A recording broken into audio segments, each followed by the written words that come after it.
të paangazhuarit, parazitët social të Republikës.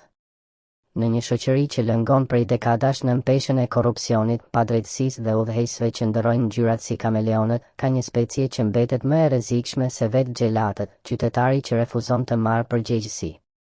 Ai që nuk voton, jo si shenjë proteste të ndërgjegjshme, por sepse nuk i intereson. Sepse s'ka kohë, sepse s'ndryshon gjë, sepse të gjithë janë njësoj. Por e vërteta është kjo, nëse dikush ka luksin të ri indiferent, është sepse dikush tjetër mban peshën e zgjedhjeve të rënda.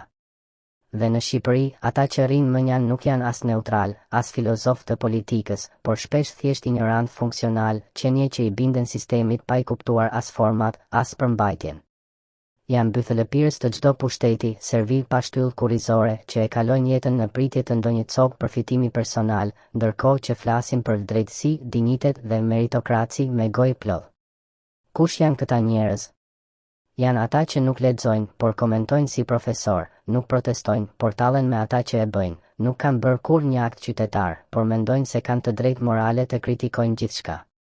Janë ata që votojnë vetëm kur dikush ua mbush frigoriferin dhe heshtin kur dikush ua boshatis të ardhmen. Jetojnë si mbetje që mbështillen me justifikime dhe cinizëm, duke i bërë më shumë dëm vendit se sa çdo politikan hajdull. Mosvotimi i tyre nuk është protest, është dorëzim. Mosvotimi është mënyra më e poshtër për të justifikuar mospërgjegjësinë.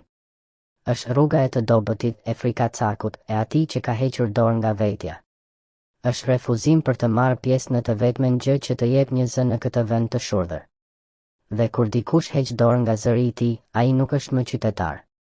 Është thjesht një siluet që zvarritet nëpër ditë me frikën e një mendimi të vetin. Nëse nuk je pjesë e zgjidhjes, je pjesë e problemit. Dhe nëse hesht, do të jesh gjithmonë rob i atyre që nuk heshtin. Demokracia nuk e vret vetëm diktatura. E vret më shumë apatia. Dhe apatia, kur shndërrohet në kulturë, është vdekje klinike për çdo përpjekje qytetare. Shqipëria nuk ka nevojë për më shumë larva që rrinë në qoshe dhe presin që dikush tjetër të bëjë punën. Ka nevojë për njerëz që flasin, që votojnë, që përballen, që marrin rrezikun përsipër. Mosvotuesit që zgjedhin të mos bëjnë asgjë janë ata që pastaj shajnë për gjithçka. Por fjalët e tyre janë bosh, sepse nuk kanë asnjë vlerë morale për të folur. Ata janë hije në një vend që ka nevojë për dridhë. Dhe derisa kjo specie të vetëdijsohet, Shqipëria do të mbetet një tokë ku mediokriteti sundon, jo sepse është i fortë, por sepse shumica është shumë e lodhur, e frikësuar, apo thjesht shumë dembele për të luftuar.